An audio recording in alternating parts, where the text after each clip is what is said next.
Chapter 1. Introductory. All our knowledge is based upon experience. What we call inferential knowledge, in which we go from the less general to the more general, or from the general to the particular, has experience as its basis. In what are called the exact sciences, people easily find the truth, because it appeals to the particular experience of every human being. The scientist does not tell you to believe in anything, but he has certain results which come from his own experiences, and reasoning on those experiences, when he asks us to believe in his conclusions, he appeals to some universal experience of humanity.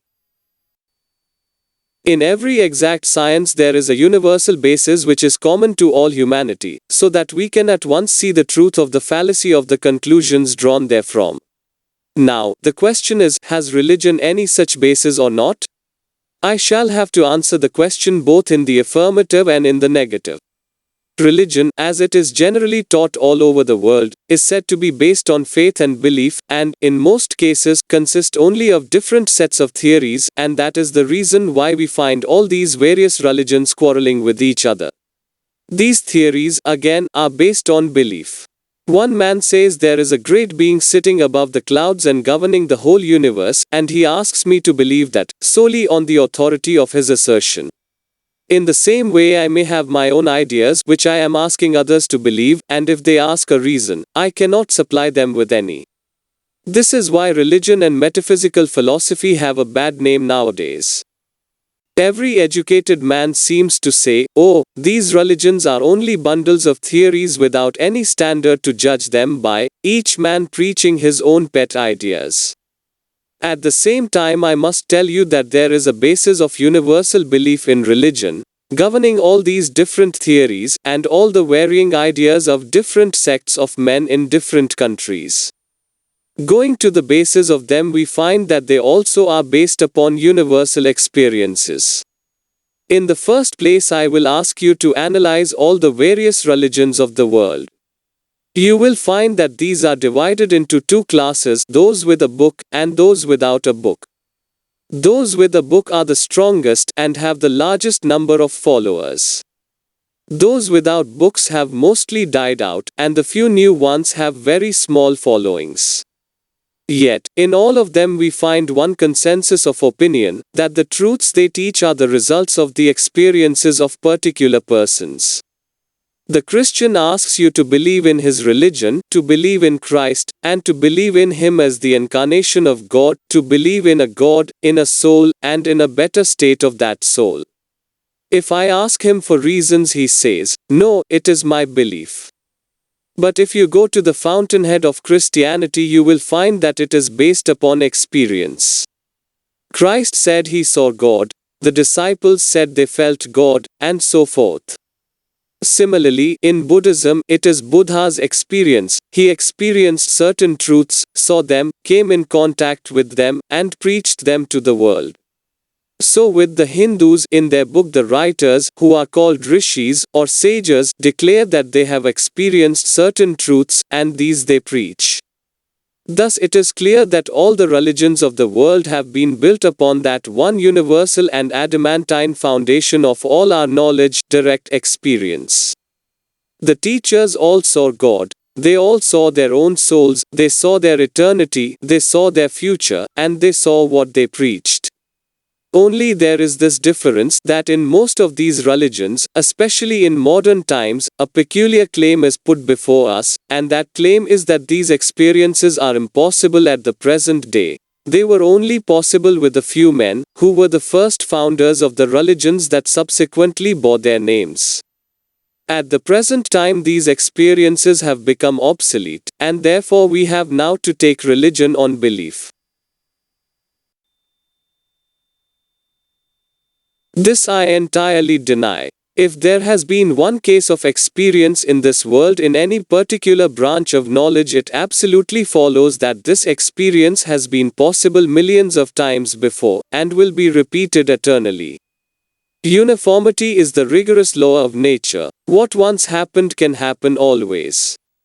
The teachers of the science of yoga, therefore, declare that religion is not only based upon the experiences of ancient times, but that no man can be religious until he has had the same perceptions himself. Yoga is the science which teaches us to get these perceptions. It is useless to talk about religion until one has felt it. Why is there so much disturbance, so much fighting and quarreling in the name of God? There has been more bloodshed in the name of God than for any other cause, and the reason is that people never went to the fountainhead. They were content only to give a mental assent to the customs of their forefathers and wanted others to do the same. What right has a man to say he has a soul if he does not feel it, or that there is a God if he does not see him? If there is a God we must see him, if there is a soul we must perceive it, otherwise it is better not to believe. It is better to be an outspoken atheist than a hypocrite. The modern idea, on the one hand, with the learned, is that religion and metaphysics, and all search after a supreme being, is futile. On the other hand, with the semi-educated, the idea seems to be that these things really have no basis, that their only value consists in the fact that they are strong motive powers for doing good to the world. If men believe in a God, they may become good and moral, and so make good citizens. We cannot blame them for holding such ideas, seeing that all the teaching these men get is simply to believe in an eternal rigmarole of words, without any substance behind them. They are asked to live upon words. Can they do it? If they could, I should not have the least regard for human nature. Man wants truth, wants to experience truth for himself, to grasp it, to realize it, to feel it within his heart of hearts. Then alone, declare the Vedas, will all doubts vanish, all darkness be scattered, and all crookedness be made straight. Ye children of immortality, even those who live in the highest sphere, the way is found. There is a way out of all this darkness, and that is by perceiving Him who is beyond all darkness, and there is no other way. The science of Raja Yoga proposes to put before humanity a practical and scientifically worked out method of reaching this truth. In the first place, every science must have its own method of investigation. If you want to become an astronomer and sit down and cry, astronomy, astronomy, it will never come to you. The same with chemistry. A certain method must be followed. You must go to the laboratory, take the different substance, mix them up, compound them, experiment with them, and out of that will come a knowledge of chemistry. If you want to be an astronomer, you must go to the observatory, take a telescope, study the stars and planets, and then you will become an astronomer. Each science must have its own methods. I could preach you thousands of sermons, but they would not make you religious until you first practiced the method. These are the truths of the sages of all countries, of all ages, men pure and unselfish, who had no motive but to do good to the world. They all declare that they have found some truth higher than that the senses can bring to us, and they challenge verification. They say to you, take up the method and practice honestly, and then, if you do not find this higher truth, you will have the right to say that there is no truth in the claim. But before you have done that, you are not rational in denying the truth of these assertions. So we must work faithfully, using the prescribed methods, and light will come. In acquiring knowledge we make use of generalization, and generalization is based upon observation. We first observe facts, and then we generalize, and then we draw our conclusions or principles. The knowledge of the mind, of the internal nature of man, of though, can never be had until we have the power of first observing the facts that are going on within. It is very easy to observe facts in the external world, and many thousand instruments have been invented to observe every point of nature, but in the internal world we find no instrument to help us. Yet we know we must observe in order to have a real science. Without a proper analysis, any science will be hopeless, mere theorizing, and that is why all the psychologists have been quarreling among themselves since the beginning of time, except those few who found out the means of observation. The science of Raja Yoga, in the first place, proposes to give men such a means of observing the internal states, and the instrument is the mind itself.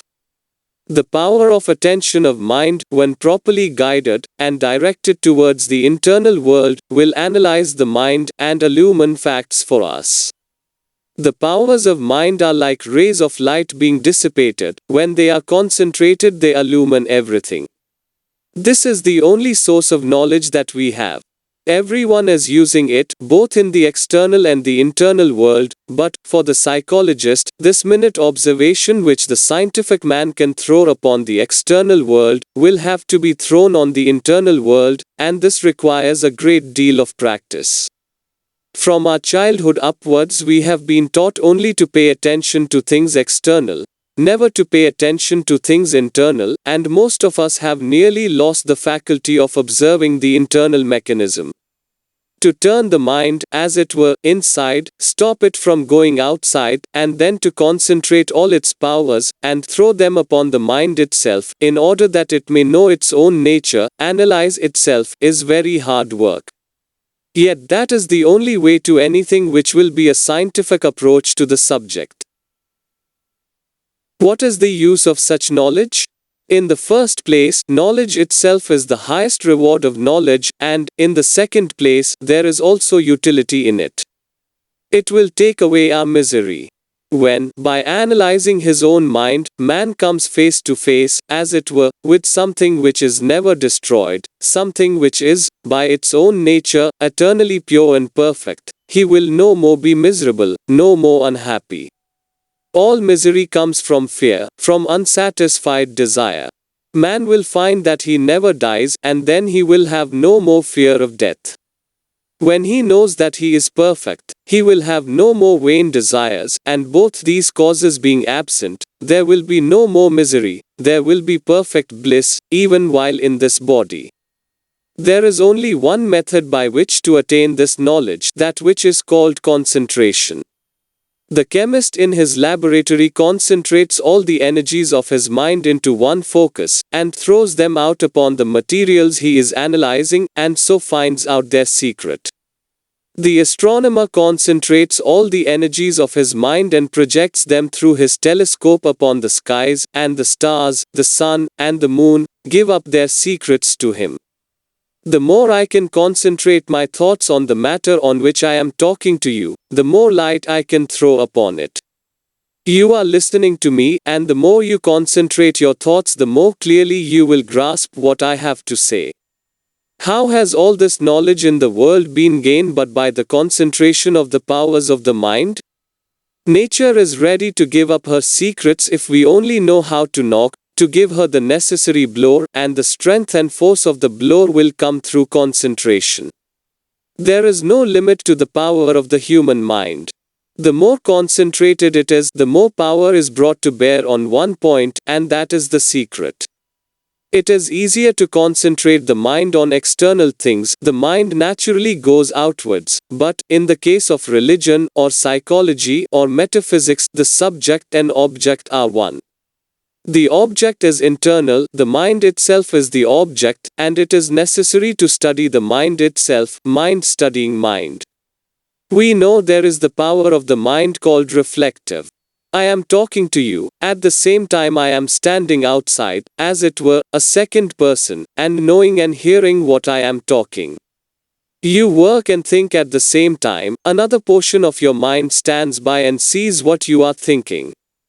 The powers of the mind should be concentrated and turned back upon itself, and as the darkest places reveal their secrets before the penetrating rays of the sun, so will this concentrated mind penetrate its own innermost secrets. Thus will we come to the basis of belief, the real genuine religion. We will perceive for ourselves whether we have souls, whether life is of 5 minutes or of eternity, whether there is a God in the universe or none. It will all be revealed to us. This is what Raja Yoga proposes to teach. The goal of all its teaching is how to concentrate the mind, then how to discover the facts in our own minds, then how to generalize those facts and form our own conclusions from them.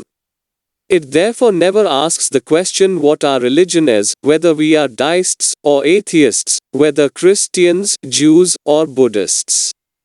We are human beings, that is sufficient. Every human being has the right and power to seek for religion. Every human being has the right to ask the reason why and to have his question answered by himself, if he only takes the trouble. So far, then, we see that in the study of this Raja Yoga no faith or belief is necessary. Believe nothing until you find it out for yourself, that is what it teaches us. Truth requires no prop to make it stand. Do you mean to say that the facts of our awakened state require any dreams or imaginings to prove them? Certainly not. This study of Raja Yoga takes a long time and constant practice. A part of this practice is physical, but the main part of it is mental.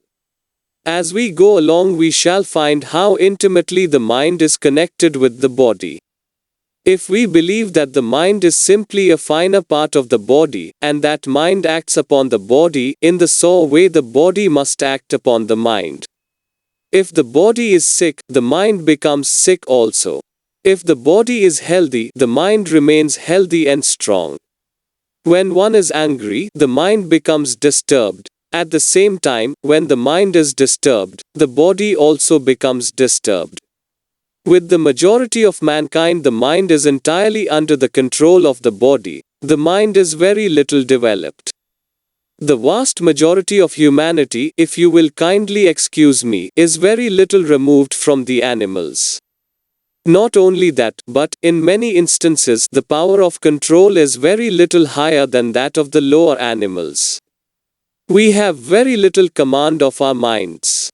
Therefore, to bring that command about, to get that control over body and mind, we must take certain physical helps, and when the body is sufficiently controlled, we can attempt the manipulation of the mind. By manipulation of the mind, we shall be able to bring it under our control, make it work as we like, and compel it to concentrate its powers as we desire. According to the Raja Yoga, all this external world is but the gross form of the internal, or subtle. The finer is always the cause, and the grosser the effect. So the external world is the effect, and the internal the cause. In the same way, external forces are simply the grosser parts, of which the internal forces are the finer. One who has discovered and learned how to manipulate the internal forces will get the whole of nature under his control. The yogi proposes to himself no less a task than to master the whole universe, to control the whole of nature. He wants to arrive at the point where what we call nature's laws will have no influence over him, where he will be able to get beyond them all. He will be master of the whole of nature, internal and external. The progress and civilization of the human race is simply controlling this nature. Various races differ in their processes. Just as in the same society some individuals want to control external nature, and others want to control internal nature, so, among races, some want to control the external nature and some the internal. Some say that by controlling internal nature we control everything, some that by controlling external nature we control everything. Carried to the extreme, both are right, because there is neither internal nor external. It is a fictitious limitation that never exists. Both are destined to meet at the same point, the externalists and the internalists, when both reach the extreme of their knowledge. Just as the physician, when he pushes his knowledge to its limits, finds it melting away into metaphysics, so the metaphysician will find that what he calls mind and matter are but apparent distinctions, which will have to vanish forever. The end and aim of all science is to find a unit, that one out of which all this manifold is being manufactured, that one existing as many. Raja Yoga proposes to start from the internal world, to study internal nature, and, through that, control the whole, both internal and external. It is a very old attempt. India has been its special stronghold, but it was also attempted by other nations. In Western countries it is thought to be mysticism. People who wanted to practice it were either burned or killed as witches and sorcerers, and in India, for various reasons, it fell into the hands of persons who destroyed 90%, of the knowledge, and of that portion which remained tried to make a great secret. In modern times, many so-called teachers have arisen worse than those of India, because the latter knew something, while these modern exponents do not. Anything that is secret or mysterious in these systems of yoga should be at once rejected. The best guide in life is strength. In religion, as in everything else, discard everything that weakens you, have nothing to do with it. All mystery mongering weakens the human brain. Through it, this science of yoga has been well nigh destroyed, but it is really one of the grandest of sciences. From the time that it was discovered, more than 4,000 years ago, it was perfectly delineated and formulated and preached in India, and it is a striking fact that the more modern the commentator, the greater the mistakes he makes. The more ancient the writer on it, the more rational he is. Thus it fell into the hands of a few persons who made it a secret, instead of letting the full blaze of daylight and reason fall upon it, and they did so that they might have the powers to themselves. In the first place, there is no mystery in what I preach. What little I know I will tell you. So far as I can reason it out I will do so, but what I do not know I will simply tell you that it is what the books say. It is wrong to blindly believe. You must exercise your own reason and judgment. You must practice and see whether things happen or not. Just as you would take up any other science of a material nature, exactly in the same manner you should take up this science for study. There is neither mystery nor danger in it. So far as it is true, it ought to be preached in the public streets, in the broad daylight. Any attempt to mystify these things is productive of great danger. Before proceeding further, I will state to you a little of the Sankhya philosophy, on which the whole of Raja Yoga is based. According to this philosophy, perception comes through instruments, e.g., the eyes. The eyes carry it to the organs to the mind to the determinative faculty. From this the Purusha, the soul, receives it, and gives the order back, as it were, and so on through all these stages. In this way sensations are received. With the exception of the Purusha, all of these are material, but the mind is of much finer material than the external instruments. That material of which the mind is composed becomes grosser and becomes what is called the tanmatras. It becomes still grosser and forms the external material. That is the psychology of the Sankhya. So that, between the intellect and the grosser matter outside, there is only a difference in degree. The Purusha is the only thing which is immaterial. Mind is an instrument in the hands of the soul, as it were, through which the soul catches external objects. This mind is constantly changing and vacillating, and it can either attach itself to several organs, or to one, or to none. For instance, if I hear the clock with great attention, I will not, perhaps, see anything, although my eyes may be open, showing that the mind was not attached to the seeing organ, although it was to the hearing organ. And the mind, in the same way, can be attached to all the organs simultaneously. This mind has the reflexive power of looking back into its own depths. This reflexive power is what the yogi wants to attain. By concentrating the powers of the mind and turning them inward, he seeks to know what is happening inside. There is in this no question of mere belief, it is the analysis of certain philosophers. Modern physiologists tell you that the eyes are not the organs of vision, but that the organs are in the nerve center in the brain, and so with all the senses, and they also tell you that these centers are formed of the same material as the brain itself. So the Sankhyas will also tell you, but one is a statement on the physical side and the other on the psychological side, yet both are the same. Beyond this we have to demonstrate. The yogi proposes to himself to attain to that fine state of perception in which he can perceive all these things. There must be mental perception of all the different states. We shall perceive how the sensation is traveling, and how the mind is receiving it, how it is going to the determinative faculty, and how this gives it to the Purusha. As each science requires certain preparations, as each science has its own method, until we follow that method we can never understand that science. So in Raja Yoga, certain regulations as to food are necessary. We must use that food which brings the purest mind. If you go into a menagerie you will find this demonstrated at once. You see the elephants, huge animals but calm and gentle, and if you go toward the cages of the lions and tigers you will find them restless, showing how much difference has been produced by food. All the forces that are working in this body have been produced out of food. We see that every day. If you begin to fast, first your body will get weak, the physical force will suffer. Then, after a few days, the mental force will suffer also. First, memory will fail.